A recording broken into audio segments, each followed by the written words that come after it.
Mari kita berdoa. Allah surgawi, Allah di dalam nama Yesus Kristus, kami datang di hadapan-Mu. Kami mengucap syukur buat kebaikan Tuhan yang kami alami hingga pada hari ini. Di hari Minggu kami boleh datang beribadah kepada Tuhan. Kami membutuhkan Tuhan. Kami datang beribadah bukan karena kegiatan rutinitas, tapi kami benar-benar membutuhkan Tuhan. Kami membutuhkan firman-Mu, sebab firman-Mu bermanfaat untuk mengajar, menyatakan kesalahan, memperbaiki kelakuan, dan mendidik kami kepada kebenaran. Sebab itu urapi kami, buka hati pikiran kami saat kami membaca, dengar, dan merenungkan firman-Mu. Kami tolak setiap roh, setiap kuasa yang tidak memuliakan Tuhan. Setiap roh dan kuasa yang merampas perhatian, konsentrasi, yang mencuri kebenaran firman-Mu, kami patahkan, hancurkan dalam nama Tuhan Yesus. Kemuliaan-Mu memenuhi setiap kami, tempat di mana kami berada, juga memenuhi hati dan pikiran setiap kami yang mendengar, bahkan juga memenuhi hati dan pikiran hamba-Mu. Urapi hamba-Mu secara khusus. Setiap kata kalimat yang keluar dari mulut hamba-Mu adalah kata kalimat penuh kuasa, penuh urapan, yang mendengar diberkati, berakar, bertumbuh, berbuah di dalam Engkau. Kami diamkan seluruh suara hati kami kecuali suara Tuhan kami mau dengar. Di dalam nama Tuhan Yesus, kami siap dibentuk, kami siap diberkati. Setiap kita yang siap dibentuk, diberkati, berkata amin. Bapak Ibu, kita akan melihat satu ayat di dalam Ulangan pasalnya yang ke-28 pada ayat 7. Tema khotbah hari ini, Israel umat pemenang. Saudara suka atau tidak suka, senang atau tidak, Alkitab menyatakan bahwa Israel adalah umat pemenang. Di ayat 7 dikatakan, Tuhan akan membiarkan musuhmu yang maju berperang melawan engkau terpukul kalah olehmu. Bersatu jalan mereka akan menyerangi engkau, tetapi bertujuh jalan mereka akan lari daripadamu. Bapak Ibu, saudara-saudara yang diberkati oleh Tuhan Yesus, Musa mengajarkan kepada umat Israel bahwa ketika mereka masuk tanah perjanjian dan mendengar firman Tuhan serta melakukannya dengan setia, maka mereka bukan hanya diberkati secara materi dan juga rohani, tapi juga rasa nyaman, damai, dan aman. Tempat yang akan mereka masuki bukan tempat yang kosong, tetapi tempat yang berpenghuni. Ketika Musa mengutus 12 pengintai, 10 orang memberikan laporan yang real bahwa perawakan orang yang ada di seberang sungai Yordan itu tinggi besar, bagaikan raksasa. Sehingga 10 orang memberi laporan yang memandang secara negatif karena membandingkan dengan keberadaan mereka. Tetapi Yosua dan Kaleb memberikan laporan yang positif, yang memiliki pengharapan bahwa kalau kita bersama Tuhan dan Tuhan yang berpihak kepada kita, maka kita pasti menang dan bisa mengalahkan orang-orang yang ada di seberang sungai Yordan itu, yaitu di tanah Kanaan, tanah yang dijanjikan oleh Tuhan Allah kepada bangsa Israel. Nah, karena Allah lah yang akan menjadi penjaga dan pelindung serta pembela mereka, Allah menjamin kehidupan mereka secara utuh dan sempurna. Tetapi dengan catatan mereka harus hidup setia dan taat kepadanya. Memang masih banyak musuh mengintai mereka di tanah Kanaan. Apalagi dalam perjalanan mereka di padang gurun, mereka juga berperang melawan banyak bangsa dan menjadikan mereka sebagai pemenang. Mereka selalu berperang, tetapi mereka selalu tampil sebagai pemenang. Karena namanya Israel. Israel itu artinya pemenang. Bukan Israel kalau bukan pemenang. Tapi memang ada satu waktu di mana mereka mengalami kekalahan. Ketika mereka bertempur dengan orang Amalek. Tetapi itu karena ada alasan yang membuat mereka mengalami kekalahan, karena Tuhan tidak menyertai. Kemuliaan Allah atau keberpihakan Allah itu Allah tarik. Nah, karena itu bangsa Israel tidak akan mau lagi mengalami hal yang seperti itu. Mereka akan terus berjalan bersama Tuhan dan mereka merindukan keberpihakan Tuhan. Maka ketika di tanah perjanjian itu, di tanah Kanaan yang berlimpah susu dan madu, mereka tidak akan luput dari serangan musuh, baik yang menyerang secara kolektif atau bersama sebagai satu bangsa, maupun secara pribadi-pribadi. Sebab hidup yang berlimpah susu dan madu sudah tentu mengundang banyak musuh ingin menaklukkan atau mengalahkan mereka.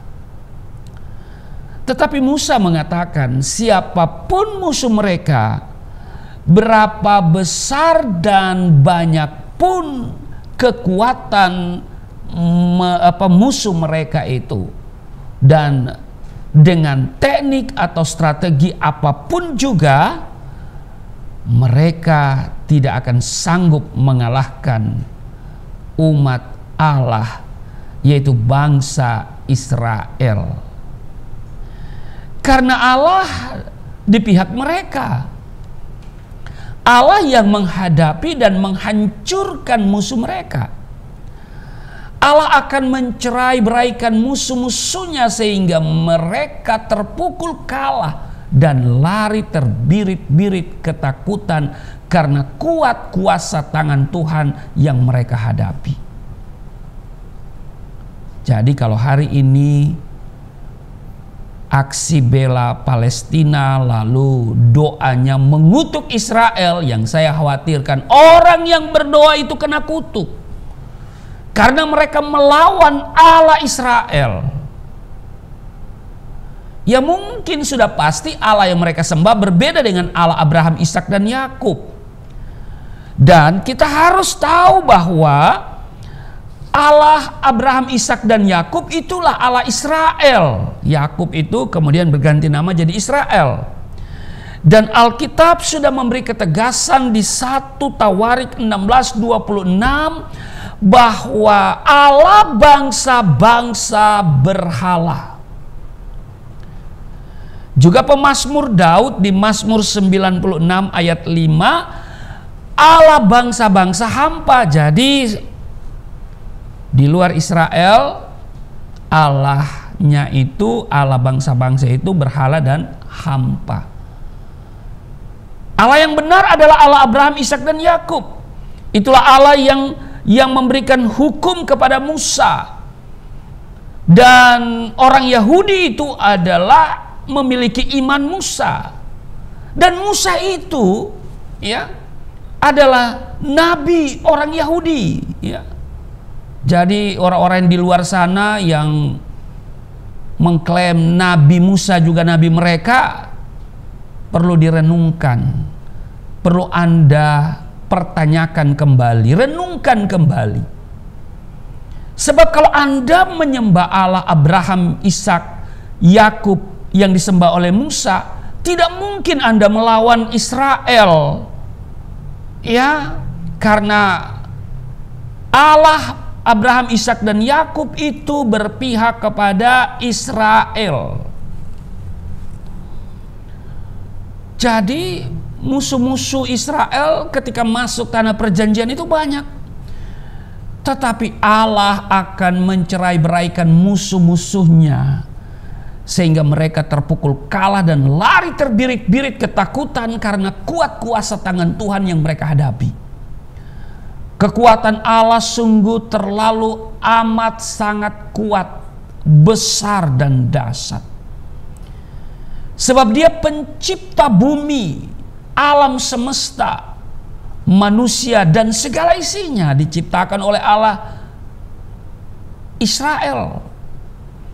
Maka sangat tidak mungkin dan tidak akan pernah terjadi yang diciptakan mampu melawan pencipta dan pemilik kehidupan.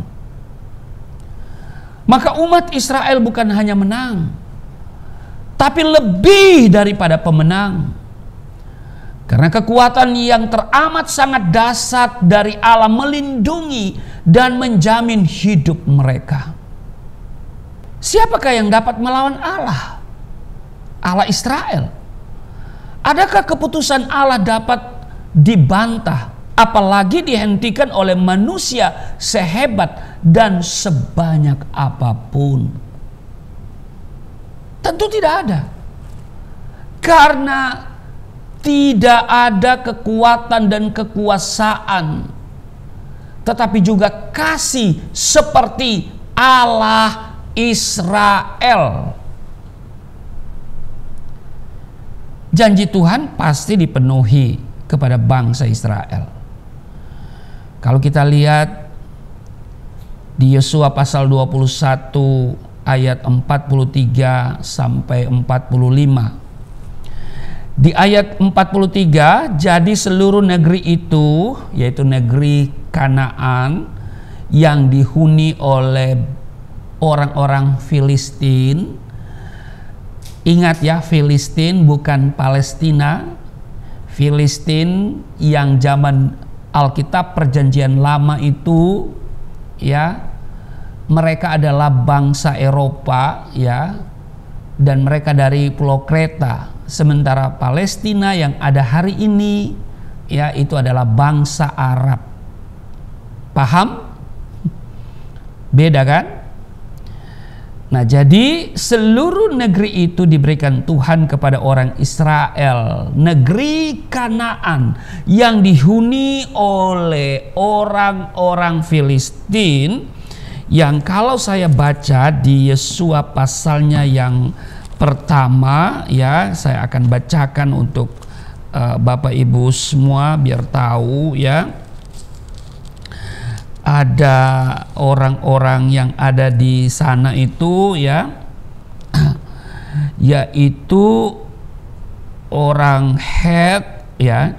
Ini di Yosua pasal 3 pada ayat 10 lagi kata Yosua, dari hal inilah akan kamu ketahui bahwa Allah yang hidup ada di tengah-tengah kamu, dan bahwa sungguh-sungguh akan dihalaunya orang Kanaan, orang Het, orang Hewi, orang Feris, orang Girgasi, orang Amori, dan orang Yebus itu dari depanmu.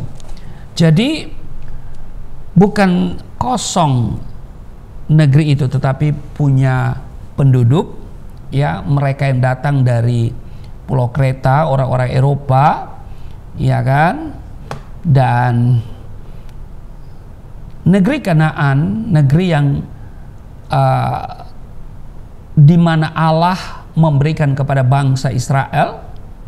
Dan di ayat 43 Yosua pasal 21, jadi seluruh negeri itu diberikan Tuhan kepada orang Israel, yakni negeri yang dijanjikannya dengan bersumpah untuk diberikan kepada nenek moyang mereka. Mereka menduduki negeri itu dan menetap di sana. Ayat 44. Dan Tuhan mengaruniakan kepada mereka keamanan ke segala penjuru, bukan saja memberi negeri tapi memberikan keamanan. Untuk apa punya negeri tapi nggak aman? Ya kan? Karena banyak musuh-musuh bangsa itu, ya. Tapi Tuhan juga mengaruniakan keamanan, ya kan?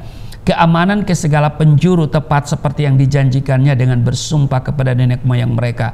Tidak ada seorang pun dari semua musuhnya yang tahan berdiri menghadapi mereka.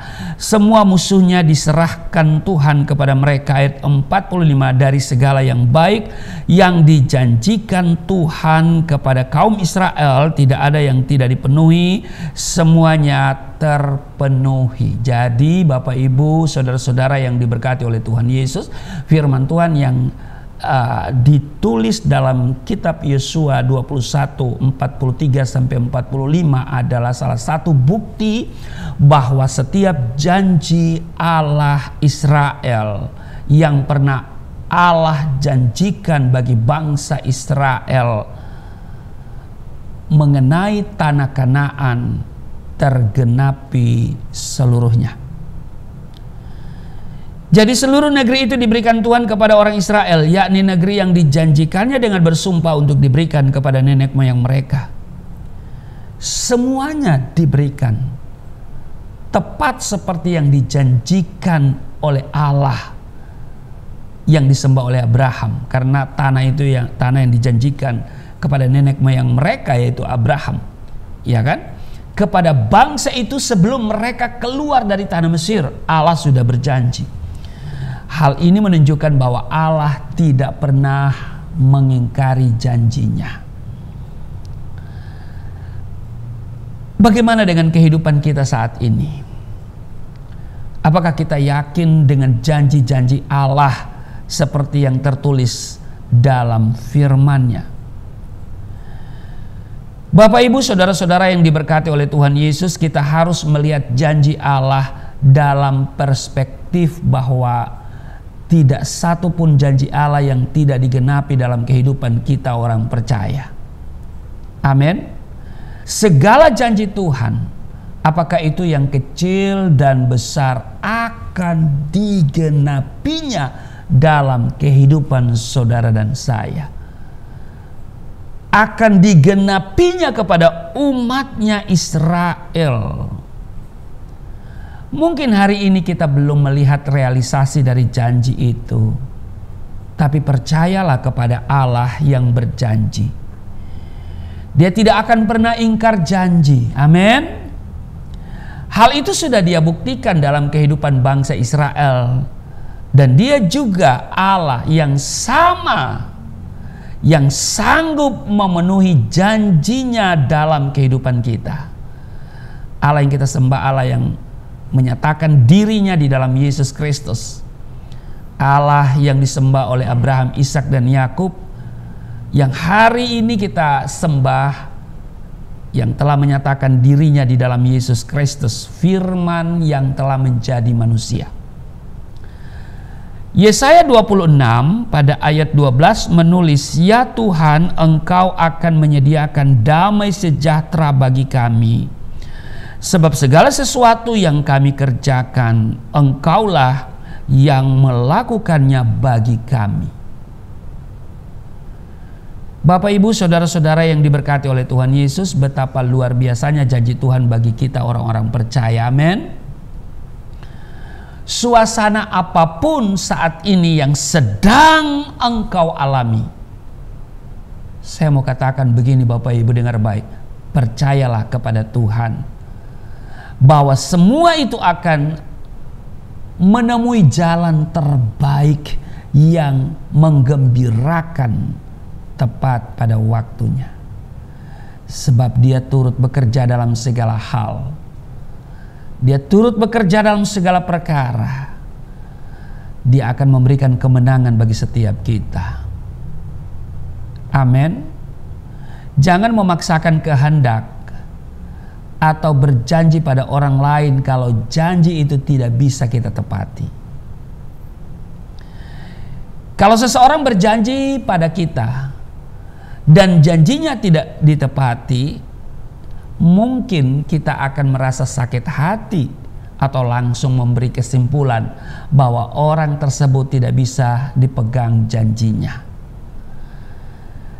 Janjinya hanya janji angin surga yang bisa membuat kita senang sesaat, namun pada akhirnya membuat kita kecewa. Makanya jangan saudara pegang janji manusia. Saya tidak pernah tergiur dengan janji manusia. Dan karena itu saya tidak akan pernah juga kecewa dengan janji manusia. Kenapa? Karena saya tidak pernah pegang janji manusia. Saya hanya pegang janji Tuhan. Dalam kehidupan saya secara pribadi bersama keluarga, saudara, ada banyak orang menjanjikan kepada kami. Iya, saudara, janji-janji manis orang-orang beriman. Tetapi ya, banyak juga yang tinggal janji. Makanya saya ingin menyanyikan seperti ini. Tapi janji, tinggal janji di bibirmu. Haleluya. Kalau pegang janji manusia itu mengecewakan. Makanya kalau ada orang yang berjanji kepada saya, dalam hati saya berjanji begini, kau yang berjanji, kau yang mengingkari. Ya, jadi janji manusia itu kadang-kadang berdasarkan moodnya, dan itu janji angin surga yang bisa membuat kita senang sesaat. Tapi pada akhirnya kita pasti kecewa. Makanya jangan pegang janji manusia ya. Manusia boleh berjanji, saudara boleh dengar janjinya. Ya doa saja kalau betul dia mau realisasi, puji Tuhan. Tapi kalau tidak, kita tidak pegang. Hampir semua orang mengetahui bahwa janji manusia itu adalah janji yang sering dilanggar. Namanya saja manusia, semakin dilarang justru semakin dilanggar, ya kan? Bahkan apa yang diucapkan juga seringkali dilupakan. Iya kan? Kau yang berjanji, kau yang mengingkari. Kadang-kadang ada orang pura-pura lupa janjinya begitu ya. Apalagi kalau orang pinjam duit. Janjinya sebulan ya, saudara. Setelah lewat sebulan belum bayar juga. Kita yang meminjamkan yang nggak enak sama orang itu kan. Sebab ketika ketemu dengan orang itu pura-pura lupa bahwa dia pinjam duit gitu kan. Ya namanya juga manusia. Makanya saudara ya, kalau pinjam duit jangan pada manusia ya, harus di bank ya. Sebab kalau di bank saudara yang tidak bayar tepat pada waktunya ada sanksi. Ya kan? Jadi banyak orang mengucapkan janji tetapi juga sering melupakan janjinya. Ya coba kita lihat saja para wakil rakyat dan pemimpin-pemimpin kita yang kita pilih dalam pemilihan umum yang lalu-lalu ya. Coba lihat sekarang. Apakah saat ini mereka masih ingat akan janji-janjinya dalam kampanye? Apakah mereka masih memperjuangkan hak-hak rakyat yang memilih mereka? Haleluya, nggak ada jaminan kan? Ya begitulah janji manusia yang sangat jarang ditepati. Karena dia manusia kan? Bahkan sangat jarang diingat oleh manusia yang berjanji itu. Ya sama halnya dengan janji-janji calon kepala daerah yang berteriak nyaring di depan masyarakat saat kampanye. Pertanyaannya adalah apakah setelah mereka berhasil duduk dan memimpin daerahnya masih ingat dengan janji-janjinya? Ya mudah-mudahan ya. Tapi saya mau katakan begini Bapak Ibu, janji manusia boleh manis di mulut tapi pahit di hati. Sangat jauh berbeda dengan janji Tuhan kepada setiap umatnya yang percaya. Tuhan selalu ingat akan janjinya, amin. Bahkan setelah lewat generasi lepas generasi, janji Tuhan tidak pernah berubah. Tuhan dulu pernah berjanji kepada Abraham bahwa ia akan memberikan tanah Kanaan sebagai tanah perjanjian bagi Abraham. Dan hal tersebut benar-benar ditepati oleh Tuhan. Walaupun harus menunggu beberapa ratus tahun kemudian.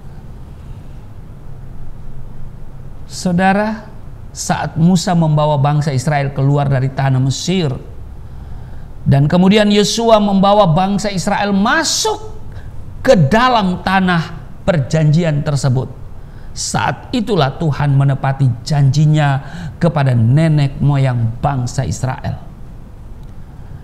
Tuhan pun tidak hanya memberikan tanah perjanjian tersebut kepada bangsa Israel.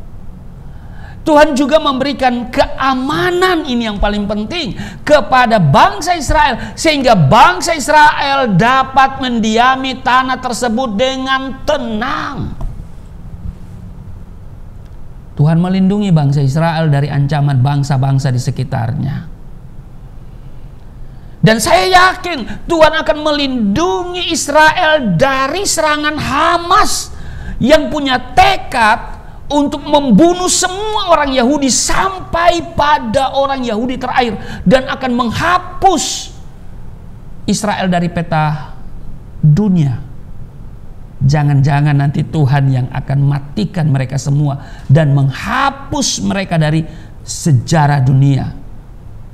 Bukan Israel, tapi Hamas, dan sekutu-sekutunya, pembenci-pembenci Israel. Di sini banyak tuh pembenci-pembenci Israel. Lihat aja doa-doanya. Doa-doa yang didasari dengan kebencian. Doa kok didasari dengan kebencian? Kalau Anda berdoa didasari dengan kebencian, pertanyaannya Allah yang mana mau dengar itu? Jangan-jangan Allah berhala atau hampa.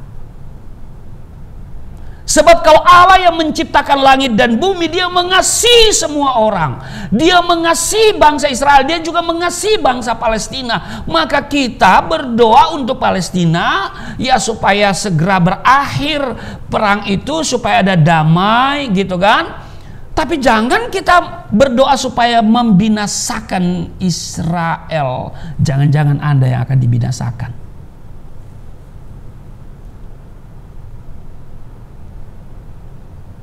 Bapak, Ibu, saudara-saudara yang diberkati oleh Tuhan Yesus,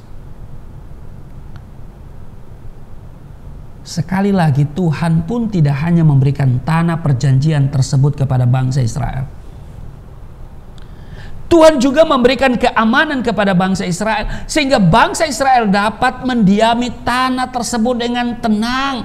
Tuhan melindungi bangsa Israel dari ancaman bangsa-bangsa di sekitarnya. Dan Alkitab mengatakan bahwa tidak ada seorang pun dari musuh bangsa Israel yang tahan berdiri menghadapi mereka. Ya kan? Dikatakan di sini di ayat 44 di Yosua pasal 21, dan Tuhan mengaruniakan kepada mereka keamanan ke segala penjuru, tepat seperti yang dijanjikannya dengan bersumpah kepada nenek moyang mereka.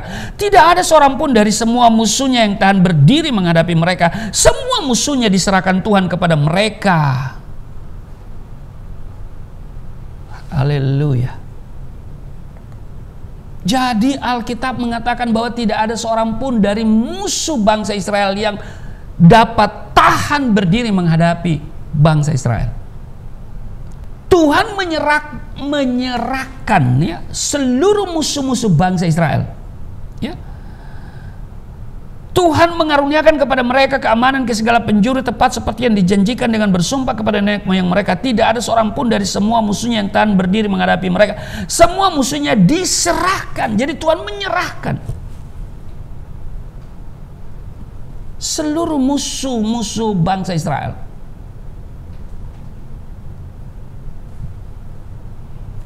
Kita lihat ketika mereka memasuki tanah perjanjian, kota yang pertama mereka rebut adalah Jericho. Dan saudara tahu, tembok tebal yang dimiliki kota Jericho itu dihancurkan Tuhan dengan cara yang ajaib. Itu tebalnya itu 6 meter, tingginya 14 meter. Di Yosua pasalnya yang ke-6 di sana dicatat, makanya harus baca Alkitab tuh, orang-orang yang mengutuk Israel itu baca Alkitab deh. Jangan hanya Anda percaya kitab yang pernah diturunkan oleh Tuhan, ya, Taurat, Zabur dan Injil, tapi Anda tidak baca. Harus baca dong.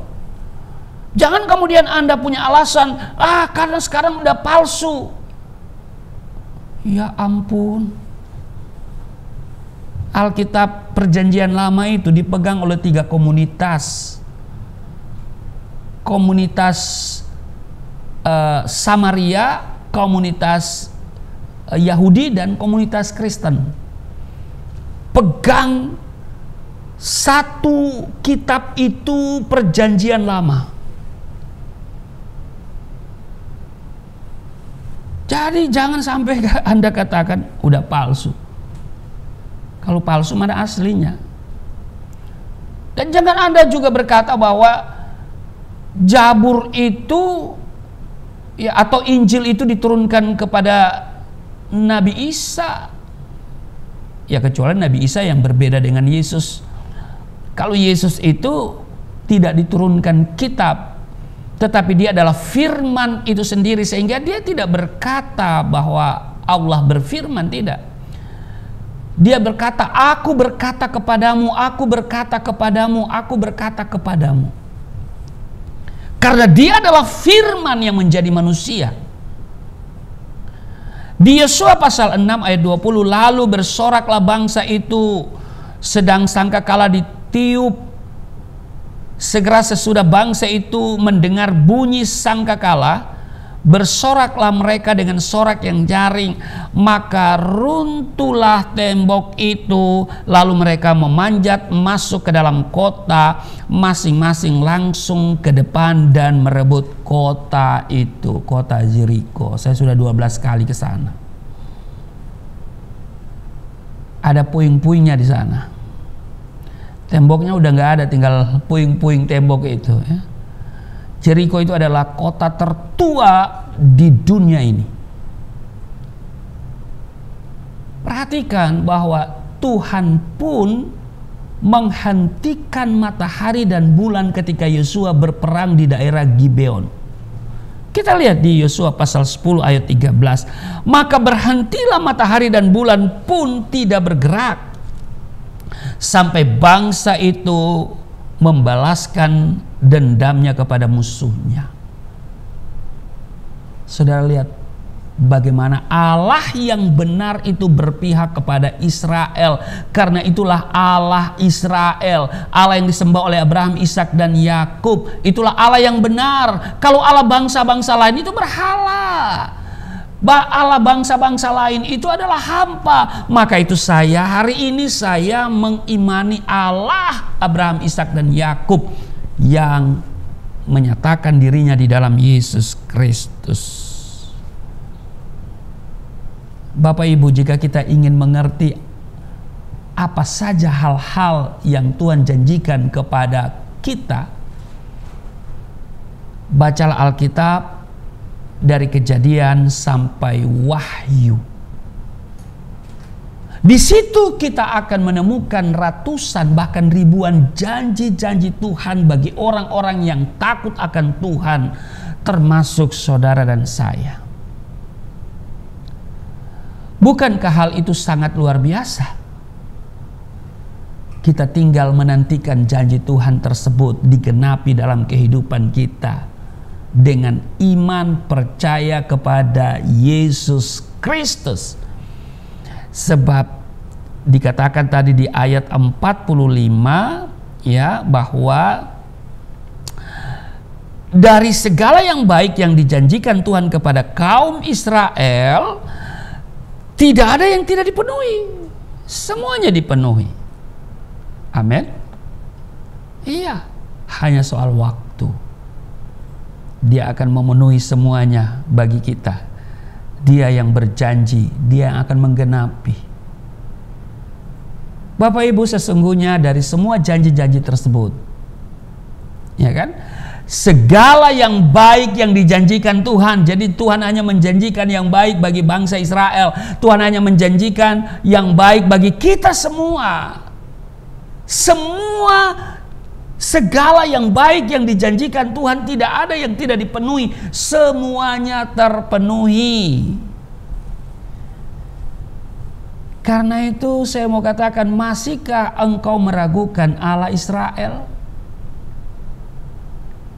Ingatlah bahwa Allah Israel tidak pernah ingkar janji.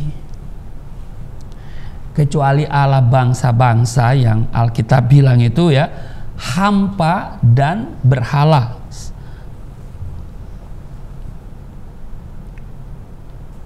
Nah, Bapak Ibu, saudara-saudara yang diberkati oleh Tuhan Yesus, dalam kehidupan nyata seperti yang kita alami saat ini, seringkali kita merasa sebagai anak Tuhan, kita belum menerima janji-janji Tuhan dalam hidup kita. Dan mungkin kita bertanya pada Tuhan, apa yang salah dalam hidupku sehingga aku belum mengalami kegenapan janji itu. Mungkin kita sudah melakukan yang baik, tetapi kita merasa janji Tuhan kok belum digenapi dalam hidup kita. Seperti halnya sebuah cek. Saya mau bilang begini, seperti halnya sebuah cek berharga yang bernilai tinggi. Bapak Ibu, dalam cek tersebut pasti memiliki nilai. Kemudian ada tanggal jatuh tempo dan juga tanda tangan si pemberi cek. Nah, seringkali juga kita menjumpai cek kosong dalam sebuah transaksi keuangan kita. Janji Tuhan itu seperti cek. Dan jika kita punya cek, kita harus tahu bagaimana cara mencairkan cek tersebut. Amin. Janji Tuhan berbeda dengan cek kosong. Jika seseorang bisa memberikan cek kosong kepada kita, janji Tuhan tidak pernah janji kosong dalam hidup kita. Amin. Mungkin hari ini kita merasa sangat jauh dengan Tuhan, atau terlalu yakin bahwa semua usaha yang kita lakukan adalah karena kekuatan kita sendiri. Keadaan yang kita alami saat ini sangat mungkin untuk mempengaruhi sikap kita terhadap janji Tuhan. Seringkali keadaan tidak akan menjadi lebih baik ketika kita sedang menantikan janji Tuhan. Bahkan kita melihat orang lain yang tidak hidup di dalam Tuhan, mereka kok mendapat hal-hal yang mereka inginkan. Keadaan seperti ini akan membuat kita lemah dan tidak bersemangat menjalani hidup.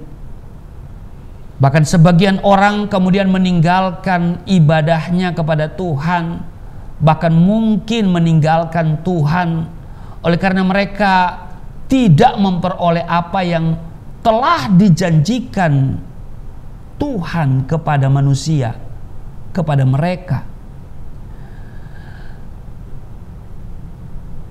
Mereka merasa asing di dalam rumah Tuhan karena tidak pernah menemukan apa-apa dalam kehidupannya. Tidak ada kegairahan dalam beribadah, dalam memuji Tuhan, karena mereka merasa kok Tuhan tidak pernah menjawab doaku, bahkan kegenapan janji yang baik itu kok belum aku alami, misalnya kesembuhan, hidup diberkati. Bapak Ibu, hal seperti ini harus segera kita sadari dan segera kita buang perasaan-perasaan seperti itu, dan mari kita semakin mendekat, semakin melekat, semakin sungguh-sungguh hidup di dalam Tuhan. Amin. Bisa jadi apa yang engkau alami hari ini adalah sebagai ujian iman, proses pembentukan karakter, proses pembentukan kedewasaan iman. Saya juga mengalami. Bapak Ibu, ketika saya jadi Kristen, saya bersaksi karena kegembiraan menemukan kepastian jalan ke surga di dalam Yesus Kristus. Saya beritakan kepada setiap orang dimanapun saya pergi dan berada.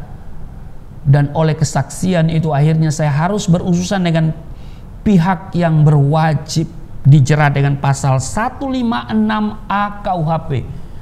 Diproses secara hukum, masuk sel polisi, lalu kemudian dipindahkan ke rumah tahanan negara. Di sana saya dianiaya, bukan dipukul lagi, dianiaya. Ditinju di bagian pelipis, dari depan, dari belakang, di kepala saya ditendang dengan lars oleh para sipir. Sasaran mereka saya amnesia. Tapi saya pegang janji Tuhan, manusia boleh mereka-reka yang jahat, tetapi Tuhan selalu mereka-reka yang baik bagi saya. Saya harus mendiami sel tikus selama 5 hari, ya, 4 malam 5 hari, gara-gara saya memberitakan firman di tempat ibadahnya di rumah tahanan negara itu, ya. Dan saya memberitakan firman kepada tahanan dan narapidana yang beragama Kristen. Saya menggantikan jadwal dari Kementerian Agama yang tidak datang dan tidak ada kabar. Jadwal mereka, ya, terabaikan, dan akhirnya saya diminta atas kesepakatan napi, narapidana dan tahanan saya memberitakan firman. Ya, saya memimpin ibadah, jangankan diminta, tidak diminta pun saya harus melakukannya, apalagi ini diminta. Tapi apa yang terjadi setelah dari ibadah itu? Saya harus masuk sel. Bayangkan, masuk sel tikus hanya gara-gara menyampaikan firman Tuhan, memimpin ibadah. Rupanya saya dicekal. Itu aturan yang tak tertulis katanya. Ya, beginilah bangsa ini. Ya.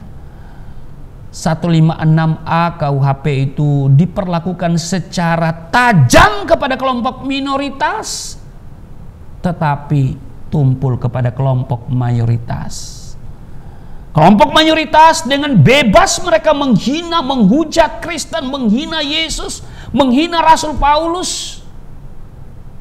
Ya, mereka diam-diam saja, enak-enak aja. Bahkan ada yang mengatakan di balik salib itu ada jin kafir. Kok gak diproses secara hukum? Mereka, ya, memberhentikan ibadah. Orang lagi ibadah diberhentikan, ditanya izin segala macam. Ya, di negeri ini yang negeri Pancasila, yang negeri beragama, berketuhanan yang Maha Esa, tapi orang beribadah kepada Tuhannya kok diganggu gugat. Kami ini menjadi tidak nyaman di negeri sendiri. Apakah hanya karena kami Kristen, ya, menyembah Allah Abraham, Ishak dan Yakub, Allah Israel? Ini negara Kesatuan Republik Indonesia, bukan negara agama. Ya kan? Negara yang menjamin kebebasan beragama. Tapi kita beribadah agak sulit sampai hari ini. Ya, agak sulit.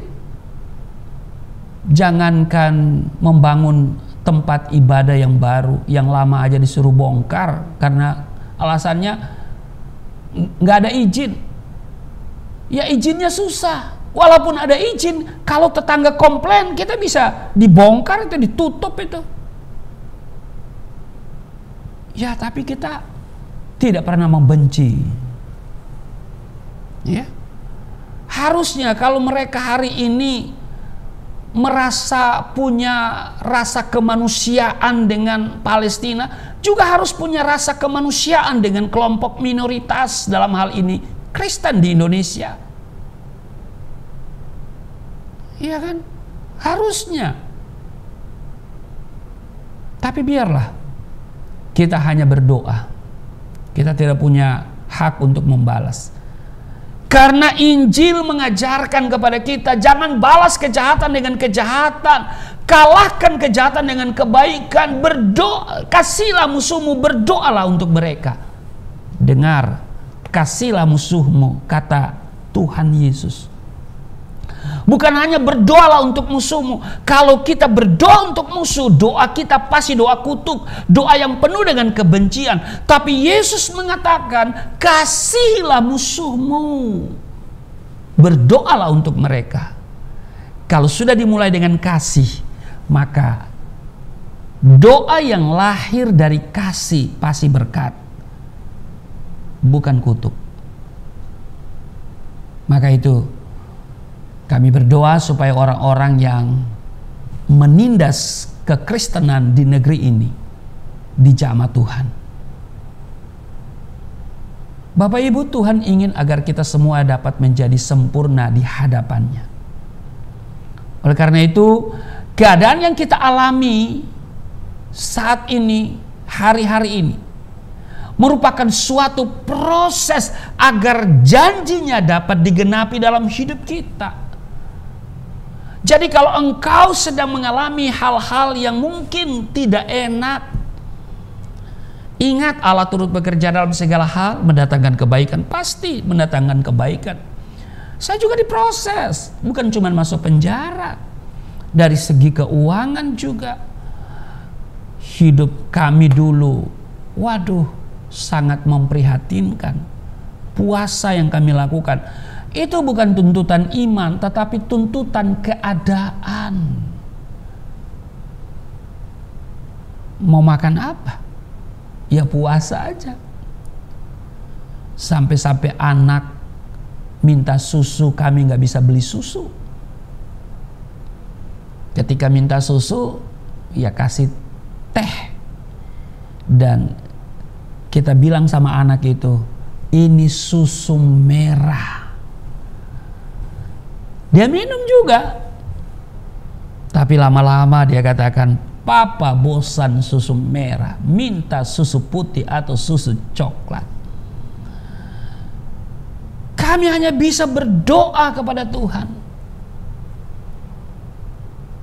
Banyak hal. Saya di awal-awal pertobatan itu menggelandang. Ya, tidak punya tempat. Kadang seharian gak makan, beberapa hari gak mandi, ya tetap sukacita. Kambing aja gak mandi, mahal harganya. Ya kita ini berharga, amin. Kita berharga loh. Jadi walaupun gak mandi tetap berharga, amin. Haleluya. Iya. Jadi Bapak Ibu, saudara-saudara, saya alami ya pelayanan, waduh, naik angkot, naik Kopaja, Metro Mini, ya. Begitu turun dari Metro Mini, ini muka udah pada hitam, kemeja udah pada hitam-hitam. Karena apa? Asapnya itu loh. Sampai-sampai saya pernah sekali tidak diizinkan masuk, padahal saya mau khotbah karena mereka lihat nggak ada tampan hamba Tuhan nih, karena belum pakai jas begitu ya. Terus tetap penuh sukacita. Pernah ngalamin tinggal di garasi orang, ya, numpang di garasi, tinggal di garasi. Ya sampai saat ini juga rumah saya 36 ya dihuni oleh anak saya sama anak-anak, ya. Tetap sukacita.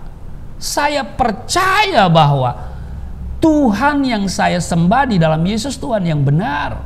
Dan hari-hari yang kita lewati ini kan hanya sementara. Yang paling penting adalah janji kepastian keselamatan hidup kekal. Karena itu yang paling penting. Untuk apa kita punya harta seluruh dunia ini tetapi kita binasa? Jadi Bapak Ibu, kalau saat ini engkau belum mengalami kegenapan janji Tuhan, sabar, sukacita, syukur. Amin. Tuhan menguji iman percaya kita, sehingga dengan demikian kita dapat keluar sebagai pemenang dalam setiap keadaan yang kita alami. Amin.